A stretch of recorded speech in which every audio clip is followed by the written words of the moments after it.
Hello friends, मैं study 91 channel से नितिन गुप्ता आप सबका बहुत बहुत स्वागत करता हूं। दोस्तों बहुत बहुत स्वागत है आपका हमारे चैनल में। और आज दोस्तों हम कवर करने जा रहे हैं क्वेश्चन नंबर 201 से लेकर 250 तक बायोलॉजी के क्वेश्चन। ठीक है, इसके पहले 200 क्वेश्चन हम लोग पढ़ चुके हैं, 500 क्वेश्चन फिजिक्स के पढ़ चुके हैं, 500 क्वेश्चन केमिस्ट्री के पढ़ चुके हैं। तो काफ़ी अच्छी ये सीरीज है यार, इसको पढ़ो जल्दी से, क्योंकि साइंस में कहीं ना कहीं सभी लोगों को प्रॉब्लम होती ही होती है, और इस सीरीज से जुड़े रहोगे तो फायदा हो जाएगा।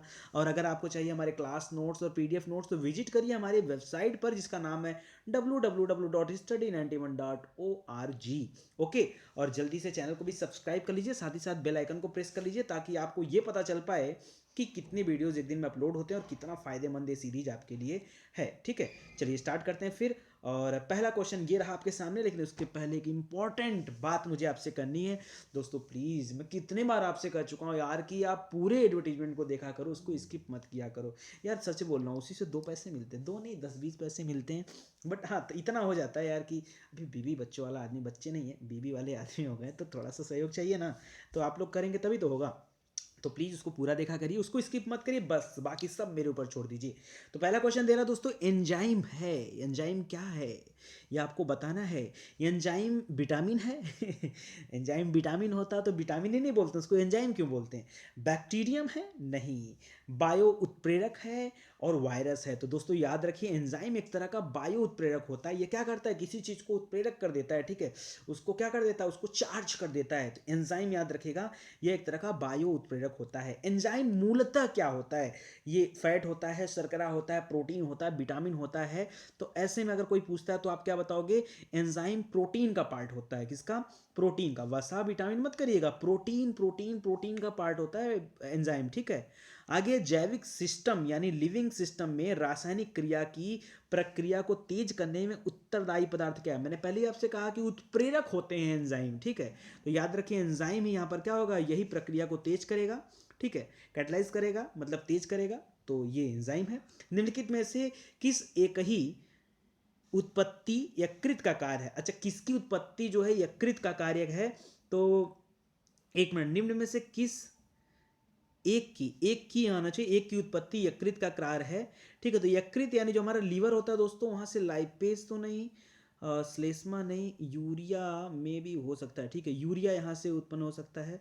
हटो, यूरिया ही होना चाहिए, एक बार इसको आप चेक कर लीजिएगा। ठीक है, यूरिया ही होना चाहिए, एक बार आप देख लीजिएगा। मानव तंत्र में निम्नलिखित में से कौन सी एक पाचक एंजाइम नहीं है।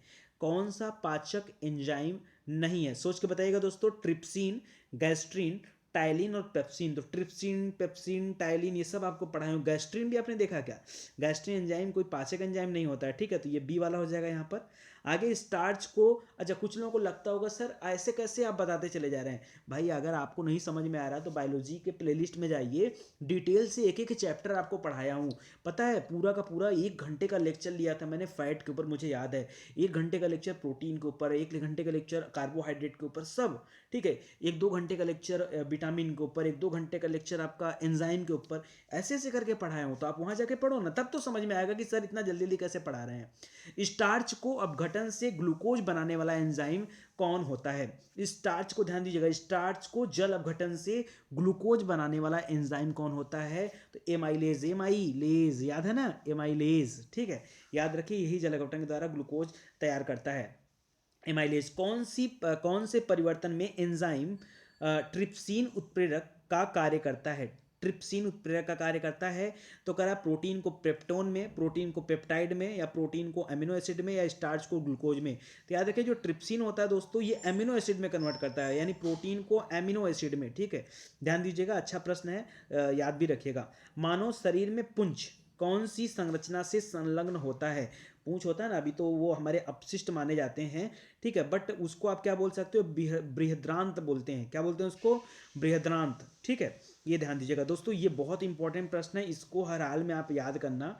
ठीक है, कि ट्रिप्सिन उत्प्रेरक होता है किसको, अमीनो एसिड का। ठीक है, अमीनो एसिड का। ओके, अमीनो अम्ल, कई अमीनो एसिड की बात एक ही है। निम्न में से कौन सा आहार मानव शरीर में नए ऊतकों की वृद्धि के लिए पोषक तत्व प्रदान करता है? ठीक है, तो फल, सब्जियां, पनीर और मिठाई किसके लिए? अच्छा, ऊतकों की वृद्धि के लिए ना, याद रखें पनीर। अच्छा, इसीलिए पता है, यही एक कारण है कि वृद्ध लोगों को डॉक्टर पनीर खाने की सलाह देते हैं, क्योंकि वृद्ध लोगों में ऊतकों का छीड़ होना बहुत ज़्यादा हो जाता है।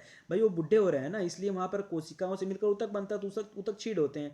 तो ऐसे में अगर ये खाते हैं तो ये ऊतकों की वृद्धि के लिए बड़ा सहायता करता है पनीर, याद रखेगा। तो ये राइट आंसर हो जाएगा। प्रकाश संश्लेषण में पौधों द्वारा निम्न में से कौन सी गैस उपयोग की जाती है प्रकाश संश्लेषण में? तो यार कार्बन डाइऑक्साइड की उपस्थिति में खाना बनाते हैं, ठीक है, याद रखिएगा, ये बहुत जरूरी है कार्बन डाइऑक्साइड उनके लिए। निम्नलिखित गैसों में से कौन प्रकाश संश्लेषण क्रिया के लिए आवश्यक है? CO2। कौन सा? CO2 सबसे ज़्यादा आवश्यक है। हालांकि ऑक्सीजन भी चाहिए होता है, बट CO2 ज़्यादा इंपॉर्टेंट है। प्रकाश के निम्नलिखित प्रकारों में से किनका पौधों द्वारा तीव्र अवशोषण होता है? तो प्रकाश में 7 रंग होते हैं, और उन सातों में सबसे ज़्यादा तीव्र अवशोषण किसका होता है? नीला और लाल का, ठीक है। और कौन करता है? पौधे करते हैं। याद रखें, नीला और लाल रंग के प्रकाश का अवशोषण पौधे करते हैं। प्रकाश संश्लेषण होता है कब? दिन में कि रात में? अरे यार जाहिर सी बात है, जब केवल दिन होगा। दिन क्या, जब केवल अच्छा एक मिनट, केवल दिन में केवल रात में? तो यार एक चीज समझो, अगर जिसको ये लगता है कि केवल दिन में होता, केवल शब्द लगा दिए ना, दिन में बोलते तो अच्छा लगता, केवल लगा के बहुत गड़बड़ कर दिया। कैसे केवल दिन में करता? मान लो ऐसे जगह पे जहाँ पे धूप नहीं निकल रही है, तो क्या अगर वहाँ पे दिन नहीं है, थोड़ा सा बहुत ज़्यादा बादल होता है, तो क्या वहाँ खाना नहीं बनाएंगे पौधे? ऐसा नहीं होता है। यानी दिन में भी हो सकता है, रात्रि में भी हो सकता है प्रकाश संश्लेषण। हाँ ये है कि पौधे जो है प्रकाश संश्लेषण का कार्य जो है सूर्य के प्रकाश में अपना खाना बनाते हैं, लेकिन प्रकाश संश्लेषण दिन अथवा रात्र दोनों में कर सकते हैं। तो यहाँ पे राइट आंसर सी ही करिएगा, ठीक है। आगे, पौधे व पेड़े के खाना तैयार करने की प्रक्रिया क्या कहलाती है? तो प्रकाश संश्लेषण बोलते हैं, लेकिन अब उसको इंग्लिश में क्या बोलते हैं ये तो आपको याद रखना पड़ेगा दोस्तों। बोलते हैं फोटोसिंथेसिस। क्या बोलते हैं? फोटोसिंथेसिस, ठीक है। बचपन से ही पढ़ाया जा रहा है, अभी तक याद है। मुझे तो याद है, आपको भी याद होना चाहिए। प्रकाश संश्लेषण हेतु सर्वाधिक क्रियाशील प्रकाश कौन सा होता है? पहले ही आपको बता चुका हूं कि लाल और नीला प्रकाश जो है ये पौधे एब्जॉर्ब कर लेते हैं, लेकिन इसमें से भी कौन है? लाल अगर नीला दोनों ऑप्शन में आ जाए तो क्या? तो सबसे ज़्यादा इंपॉर्टेंट है नीला, और गलती पे लोग क्या करते हैं? लाल करते हैं। नीला प्रकाश बहुत जरूरी है, इसीलिए मैं नीली पेन का इस्तेमाल करता हूँ। आगे, प्रकाश संश्लेषण में सूर्य के प्रकाश की कौन सी रश्मियों का पर्णहरित द्वारा सर्वाधिक उपयोग किया जाता है? तो दोस्तों वही आपका क्या हो जाएगा उत्तर? नीला। जब कभी अगर ऑप्शन में लाल नीला दोनों दिया तो दोनों टिक कर दीजिए, अदरवाइज नीला आपका राइट आंसर होगा।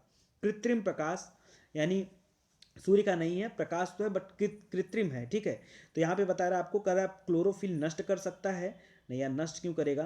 पर्णहरित को संश्लेषित कर सकता है, प्रकाश संश्लेषण का कारण हो सकता है। जी हाँ, देखिए कहीं भी अगर उनको उजाला मिल जाएगा तो ऐसे में क्या करेंगे? वो खाना अपना तैयार कर लेते हैं, ठीक है। प्रकाश ऊर्जा का रासायनिक ऊर्जा में निम्नवत होता है, परिवर्तन कैसे होता है यही बताना आपको यहाँ पर। तो करा इलेक्ट्रोसाइलिस, गलत है यार। प्रकाश संश्लेषण जो होता है फोटोसिंथेसिस, उसी के द्वारा प्रकाश ऊर्जा क्या होती है? रासायनिक ऊर्जा में कन्वर्ट होती है, और ये पौधे करते हैं। निम्न में से कौन सा पौधों की जड़ों का कार्य नहीं है? जड़ों का कार्य नहीं है, ध्यान समझिएगा, जड़ों का कार्य नहीं है प्रकाश संश्लेषण। प्रकाश संश्लेषण दोस्तों पत्तियों में होता है, जड़ों में नहीं होता है, तो बस यही आपका उत्तर हो जाएगा। जल का अवशोषण तो जल करते हैं, जाइलम फ्लोएम वहीं पे होता है, जाइलम जल को पहुंचाता है, फ्लोएम आहार को पहुंचाता है। बाकी सब सही है, ए वाला गलत है। अधोलिखित में से निम्न में से कौन सा पृथ्वी के कार्बन चक्र में कार्बन डाइऑक्साइड की मात्रा को नहीं बढ़ाता है? ठीक है, श्वसन, प्रकाश संश्लेषण और जैविक पदार्थों का क्षय और ज्वालामुखी क्रिया। फिर से पढ़िए क्वेश्चन, अधोलिखित में से निम्न में से कौन सा पृथ्वी के कार्बन चक्र में, पृथ्वी के कार्बन चक्र में, ठीक है, कार्बन डाइऑक्साइड की मात्रा को नहीं बढ़ाता है? तो प्रकाश संश्लेषण को छोड़ करके बाकी सब बढ़ाते हैं, केवल यही नहीं बढ़ाता है, ठीक है, प्रकाश संश्लेषण, ठीक है, बी वाला याद रखेगा। क्योंकि ये तो खाना बनाने का कार्य पौधों के द्वारा किया जाता है, तो ये कोई उसको बढ़ाने वाला कोई चांस ही नहीं बनता है, यहाँ दूर दूर का कोई संबंध ही नहीं है। कैसिमिर फंक ने निम्नलिखित में से किसका आविष्कार किया था? तो फंक, फंक बार बार पढ़ते हैं। विटामिन का आविष्कार किसने किया था? फंक ने किया था। विटामिन का आविष्कार फंक ने किया था, ठीक है, विटामिन फंक। आगे देखिए, विटामिन होते क्या हैं? जिस तरह से ऊपर हमने पढ़ा कि क्या पढ़ा हमने? एंजाइम, एंजाइम जो होते हैं प्रोटीन कहे जाते हैं, उसी तरह से जो विटामिन होते हैं, vitamin A B C D E K, ये जो विटामिन होते हैं ये क्या होते हैं? तो दोस्तों ये कार्बनिक यौगिक कहे जाते हैं। विटामिन को क्या बोलता है? कार्बनिक यौगिक कहा जाता है। निम्नलिखित में से कौन सा तत्व पौधों के विकास के लिए आवश्यक नहीं है? आय हाय, आवश्यक है ये पूछता तो अच्छा लगता। आवश्यक नहीं है तो बता दूं, सोडियम हो गया, ठीक है, और फास्फोरस हो गया, ये सब नहीं होता है, ठीक है। ये सब हड्डियों वगैरह होता है, शरीर में होता है। तो सोडियम वगैरह कोई दिक्कत नहीं है। बाकी पोटेशियम, मैग्नीशियम, कैल्शियम ये सब चाहिए, पौधों को भी कैल्शियम चाहिए होता है, ठीक है। तो सोडियम आवश्यक नहीं, बाकी सब आवश्यक है। भोजन के वर्ग में प्रति यूनिट कैलोरी की मात्रा सर्वाधिक होती है। क्या आप लोगे तो याद रखो, अगर कैलोरी की बात करेंगे तो सबसे ज़्यादा फैट में होता है। सबसे ज़्यादा कैलोरी किस में होता है? फैटी आइटम में, ठीक है, फैट में, ध्यान दीजिएगा। विटामिन जो खट्टे फलों या साइट्रस में पाया जाता है, चर्म रोग को स्वस्थ रखने में जरूरी होता है। और खट्टा खट्टा बोले तो विटामिन सी, जहां भी खट्टा शब्द आ जाए जान लो विटामिन सी वहां पर है, ठीक है। विटामिन सी का मुख्य स्रोत कहाँ पर होता है? तो कच्चे एवं ताजे फल कर सकते हैं, सबसे बढ़िया, ठीक है, कच्चे एवं ताजे फल। और वैसे आंवला में सबसे ज़्यादा विटामिन सी पाया जाता है। मिर्च में भी होता है, हरी मिर्च में। विटामिन सी का सबसे उत्तम स्रोत कौन सा है? तो आंवला, सबसे बढ़िया। आंवला ही एक ऐसा दोस्तों जिसमें विटामिन कभी समाप्त नहीं होता, बाकी को गर्म ठंडा करोगे तो समाप्त हो जाएगा गर्म करने पर। निम्न में से किस में विटामिन सी की मात्रा सर्वाधिक है? अब यहाँ तो आपका वो दिया नहीं, तो खट्टापन देख लो, कहाँ पे खट्टापन होगा, आप समझ लो इस चीज़ को तो समझ में आ जाएगा। तो जाहिर बात है खट्टा यहाँ पर संतरे में होता है, तो बस विटामिन सी इसी में होगा। विटामिन सी का रासायनिक नाम क्या है? किस नाम से इसको बुलाते हैं? तो इसको बोलते हैं एस्कॉर्बिक एसिड के नाम से बुलाते हैं, ठीक है, एस्कॉर्बिक एसिड। विटामिन सी का सर्वाधिक प्रचुर मात्रा किसमें है? तो आलू में तो होगा नहीं, जाहिर बात है संतरा खट्टा जहाँ पे होगा भाई वहीं पे होगा, तो सी वाला उत्तर हो जाएगा।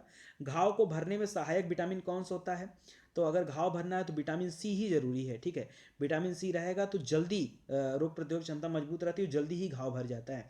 निम्न में से कौन से स्कर्वी रोग के इलाज में उपयोगी है? विटामिन सी की कमी से ही स्कर्वी रोग होता है, और स्कर्वी के इलाज में सबसे जरूरी चीज़ कौन सा है? आंवला, यानी वही खट्टा जहाँ पर भी वो कर सकते हैं आप, ठीक है। और आम आम हो गया, पपीता हो गया, सब विटामिन ए में होता है, इसमें विटामिन ए होता है।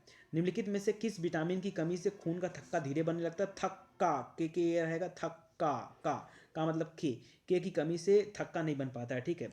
आगे है, रक्त का थक्का बनने में कौन सी विटामिन मदद करता है? तो विटामिन के मदद करता है, ठीक है। विटामिन डी का स्रोत क्या होता है? सबसे बढ़िया डी का स्रोत है दोस्तों सूर्य की किरणें। सूर्य की किरण से सबसे बढ़िया जो है, और नींबू और संतरा ये विटामिन सी के लिए हैं, ठीक है। और याद रखेगा, काजू तो फैटी में आ जाएगा, और बाकी यहाँ सूर्य की किरणें विटामिन डी का सबसे अच्छा स्रोत होती हैं। सूर्य की किरणों में कौन सा विटामिन होता है? तो विटामिन डी, ठीक है, विटामिन डी सूर्य की किरणों में होता है, डी डी फॉर धूप, ठीक है। आगे विटामिन डी की अल्पता से होता है कौन सा रोग होता है? तो विटामिन डी की अगर कमी हो गई तो आपको हो जाएगा क्या? रिकेट्स नामक रोग हो जाएगा, हड्डियां टेढ़ी हो जाएंगी, ठीक है, ऐसे पैर की हड्डियां हो जाएगी, ठीक है, रिकेट्स, हड्डियों की कमजोर होना। विटामिन डी में निम्नलिखित में से क्या पाया जाता है? तो स्कॉर्बिक एसिड तो विटामिन सी में था, और विटामिन डी की बात कर रहा है ना, तो डी में रहेगा दोस्तों कैल्सीफेराल, कैल्सी से कैल्शियम, कैल्शियम जरूरी होता है, कैल्सीफेराल यहाँ याद रखें, ठीक है। रतौधी किसके कारण होता है? तो विटामिन ए के कारण दोस्तों रतौधी नामक रोग होता है, विटामिन ए, ठीक है, रतौधी नामक रोग। जितने भी आंख संबंधी जितने भी रोग हैं सब विटामिन ए की कमी से। विटामिन ए संचित रहता है हमारे शरीर में, कहाँ पर स्टोर रहता है? स्टोर की बात कर रहा है, ठीक है, याद रखिए लीवर में ये स्टोर रहता है विटामिन ए, ठीक है। निम्नलिखित में से किसमें विटामिन ए की मात्रा सबसे ज़्यादा होती है? तो गाजर, मीठा जहाँ भी लगेगा आपको वहाँ पे विटामिन ए ज़्यादा होता है, जैसे गाजर हो गया, पपीता हो गया, आम हो गया, ठीक है। निम्नलिखित में से किसका निर्माण हमारे शरीर में नहीं होता है? तो विटामिन ए का तो हमारे शरीर में होता है निर्माण, ठीक है। सॉरी, विटामिन ए का निर्माण नहीं होता, स्टोर रहता है वहाँ पर, ठीक है, स्टोर रहता है, देखो दिमाग से स्किप कर गया। बाकी प्रोटीन, हार्मोन, एंजाइम ये सब बनता है। विटामिन ए शरीर में स्टोर होता है, बनता नहीं है। अब बनता तो शरीर स्टोर क्यों करता है, ये भी तो आप समझो। अगर हमारे शरीर में बनता तो शरीर स्टोर क्यों करता, उसको बना ना लेता। कोबालमीन, ठीक है, ये किसको बोलते हैं? साइनोकोबालेमिन, तो कोबाल्ट को बोलते हैं, B12 को कोबाल्ट कहा जाता है, और इसी का पूरा नाम है, रासायनिक नाम है साइनो कोबालमीन, ठीक है। जिस विटामिन में कोबाल्ट होता है उसको क्या बोलते हैं? विटामिन B12 में कोबाल्ट होता है। विटामिन बी की पूरी फैमिली होती है, बी कॉम्प्लेक्स बोला जाता है, B1 B2 B3 B5 B6 B7, ठीक है, B9 B12 सब होता है। थाइमीन, थाइमीन क्या होता है दोस्तों?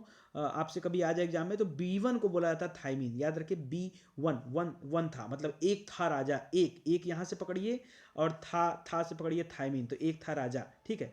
जल में घुलनशील विटामिन कौन सा है? जल में कौन कौन से घुलनशील होते हैं विटामिन? तो याद रखिए बी और सी, ठीक है, बी और सी जल में घुलनशील होते हैं। और डेका, DEKA ऐसे याद रखिए, डेका, डेका याद करिए, या कीड़ा याद कर लीजिए, KEDA, कीड़ा। कीड़ा जो होता है ये वसा में घुलनशील होता है, ठीक है। तो जल में घुलनशील कौन सा है? BC, और कीड़ा जो है ये वसा में है। निम्नलिखित में से कौन सा विटामिन में घुलनशील है, कौन सा विटामिन पानी में घुलनशील है? तो पानी में वही बी और सी आएगा, तो जाहिर सी बात है यहाँ आपका उत्तर क्या बन जाएगा, बी बन जाएगा।